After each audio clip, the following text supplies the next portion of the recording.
Hey guys, Chef Anita here. Welcome back. I know it's been a few days since I've actually posted anything. It's just been a very busy week. I have a lot of stuff up in the air and a lot of events I'm preparing for. But tonight I was actually able to start prepping our dinner at home. So I just wanted to share with you what I have going on. So for the last few hours, I have been marinating these two beautiful double bone-in pork chops with some fresh rosemary from the garden and some garlic and just Corto olive oil, just drizzled over the top. It's been sitting in the fridge and now we're getting it up to room temperature because this beauty is going to be getting glazed in a, you ready? Bourbon maple syrup sauce. That's right. All I'm gonna do is bring that pork chop up to room temperature, salt it, pepper it, sear it hard in a cast iron, and then I'm gonna put it into a 425-degree oven and start glazing it slowly in this bourbon maple syrup glaze, which I will be preparing very shortly.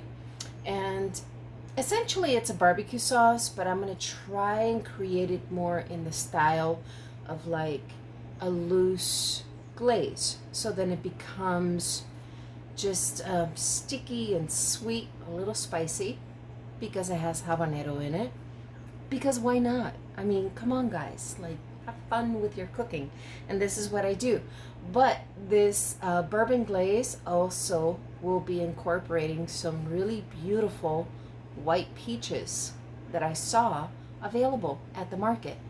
So slice them after having peeled them and put them into the sauce, and then I'm going to go on ahead and pour in the bourbon, set it ablaze, cook off all the alcohol, and then I'm going to pour in the rest of the ingredients. This is going to get served very simply with some charred heirloom carrots. This meal, as simplistic as it sounds, it does require some care, some love, and a lot of technique. You don't want to burn anything, but you definitely want to char some of your mirepoix in order to create a smoky flavor in this glaze. But I'm going to try and take you through all of the steps so you know exactly what I'm talking about. So make sure and come back. Welcome back, guys. Okay, so right now I am caramelizing my mirepoix for my glaze. Now all I have in here are 4 garlic cloves whole. I also have half a white onion and some white peaches, and it's all getting cooked down with that very same Corto olive oil. Right now I'm using the La Padella, where before I was using the 5149 to marinate my pork chop with the fresh rosemary and garlic. So now this is going to get cooking nice and hot. I want to bring this temperature way up. Now I do have to turn on my hood so when I pour in the brandy, or excuse me, the bourbon, not brandy, today we're using bourbon, I can capture all of that smoke and it won't set off my alarm. So here we go. If you're wearing earbuds, definitely like take those off right now. Here we go. All right, are you ready?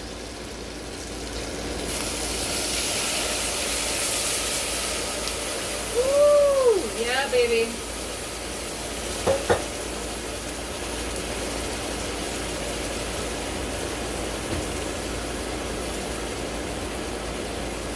I'm trying to find something to light this with.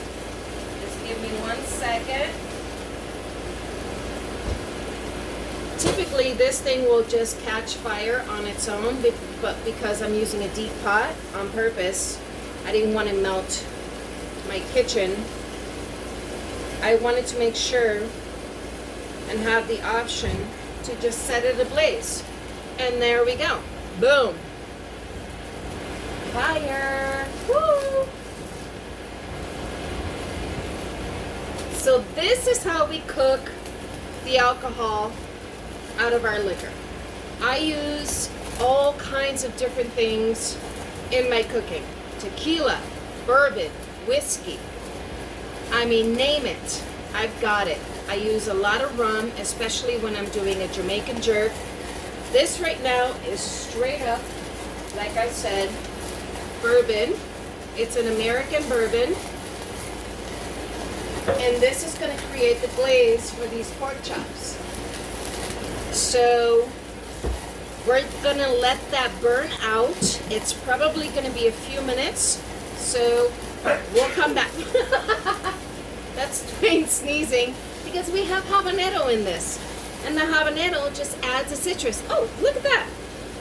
It just burned out beautifully. Okay, so now I'm going to add maple syrup because it is a bourbon maple syrup glaze.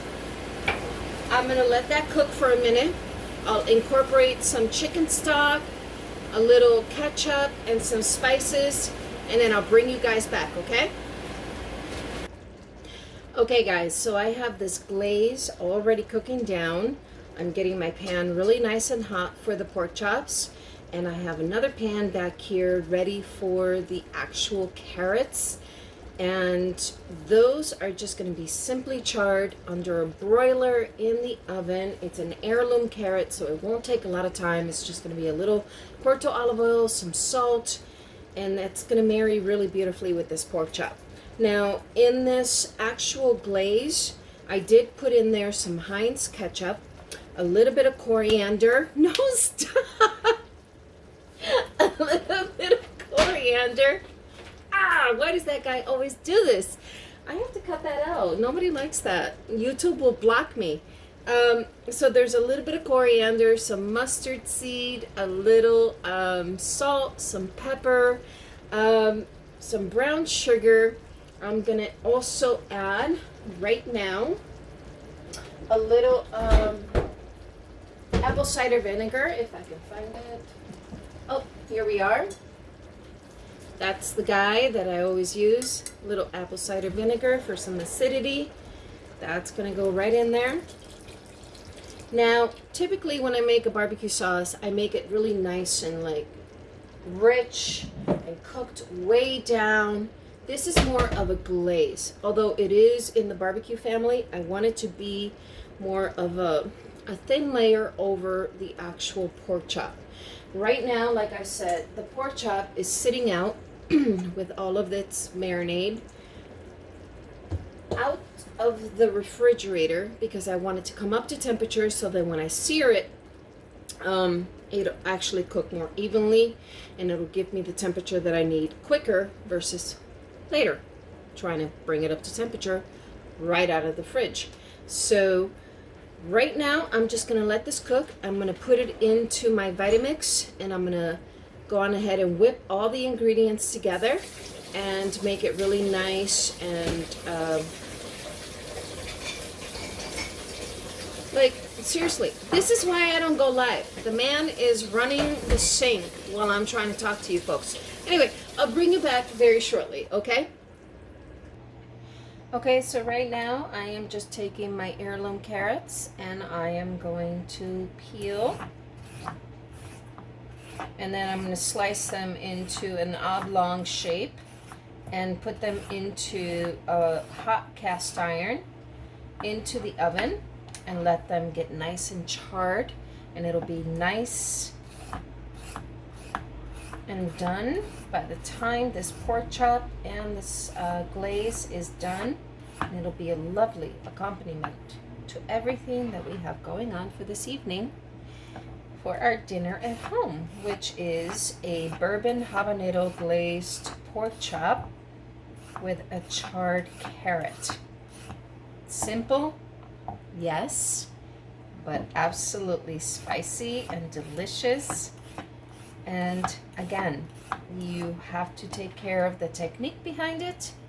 So whatever I can teach you in this process, is awesome. So come on back. I'll be ready for the next steps very shortly. And again, sorry about the husband. He loves to chime in with some fun.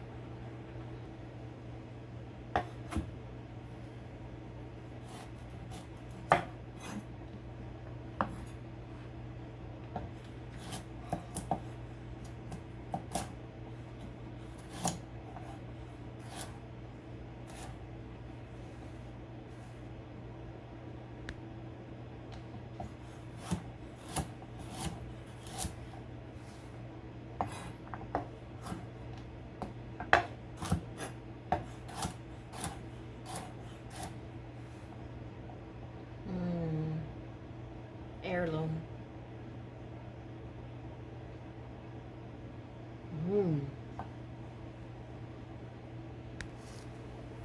Okay, so I've cut my carrots, heirlooms, dressed them in olive oil. Now we're going to salt them, put them into the oven. Again, this is just going to be gorgeous. It's just an addition to the spicy habanero bourbon barbecue sauce.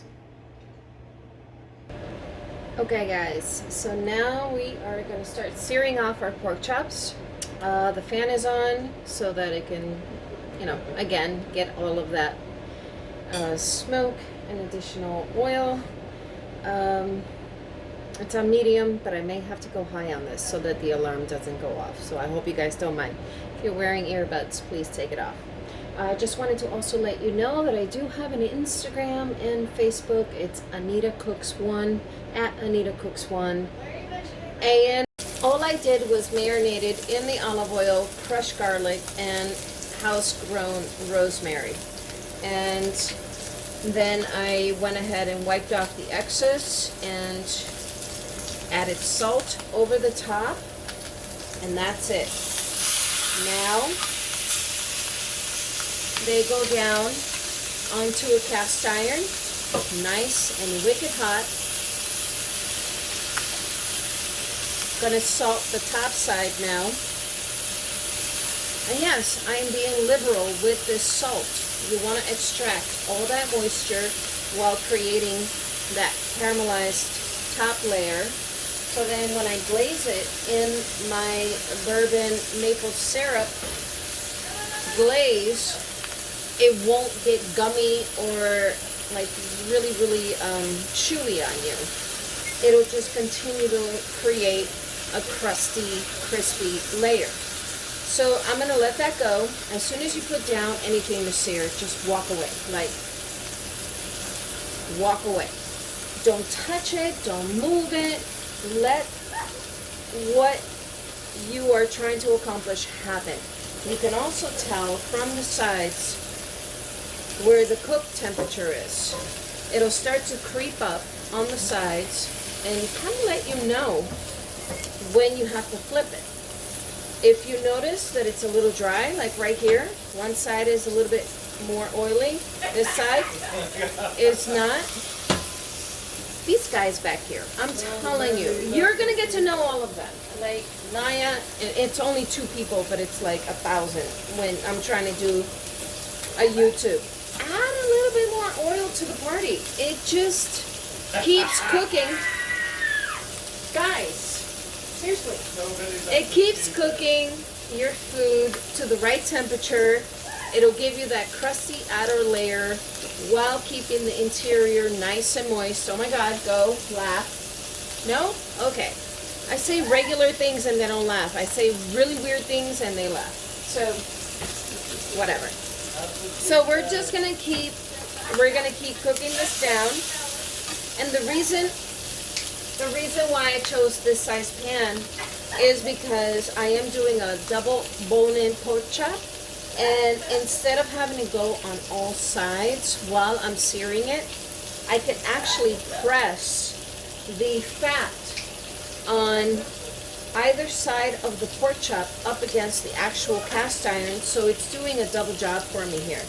I'm going to lower the temperature a little bit, because once you start to see that really cloudy smoke, that means the oil is starting to burn. Adjust your temperature, okay? Pay attention to your food. Also, another pro tip, which this whole video I feel like is like a pro tip.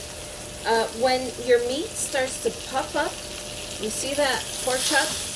I was trying to get like a puffy sort of look to it. That means that everything is starting to come in within itself, and then when you flip it, it will extract all the moisture, and then again, do that again. So then when you let it rest, that's the important part. You need to let your meat rest.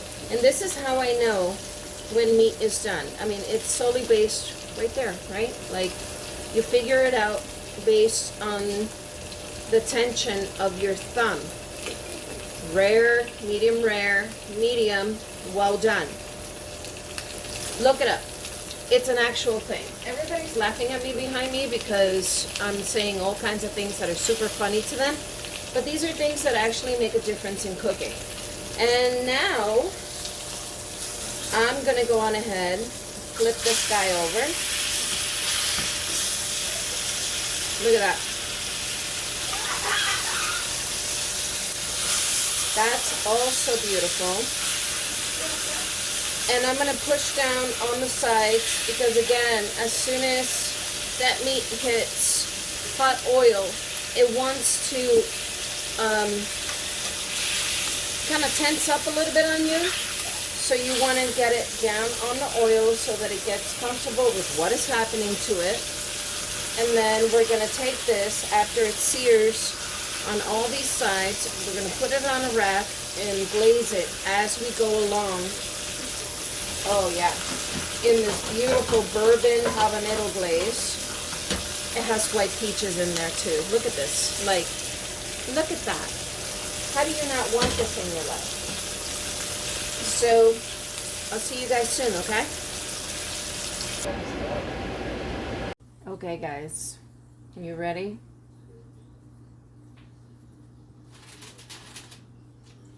So we have heirloom carrots. Nice and charred.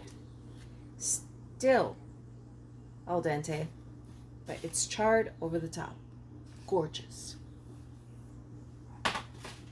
Then we have the Bourbon glazed double bone-in pork chop, which is resting right now. You want it to rest so that when you cut into it, all the juices don't run out. Let it rest. 20 minutes. Not a big deal. Time for it. Otherwise, you're going to get a tough piece of meat. Nobody wants that. And then as a side, I've decided to just throw in there some white peach scraps that I had left over from the actual glaze. So why not put that on the dish? I mean, come on, guys. This is amazing. So that is my dinner tonight. Bourbon glazed habanero pork chop, double bone-in. I'll show you the actual plate when it's finished. Just gonna let those guys rest for a minute and then we'll move on. Oh, well, when he's done asking if there's more sauce, no, that is all the sauce we have. No. So make it last. Taking a bite for the first time of this dish, and I'm telling you, the way that it looks is incredible. The grilled peaches, the pork with this glaze, really can't go wrong. So, if you guys want to know more about this recipe, message me. I will be more than happy to share this with you. #meatmouth. Oh my God. Wow. That's good.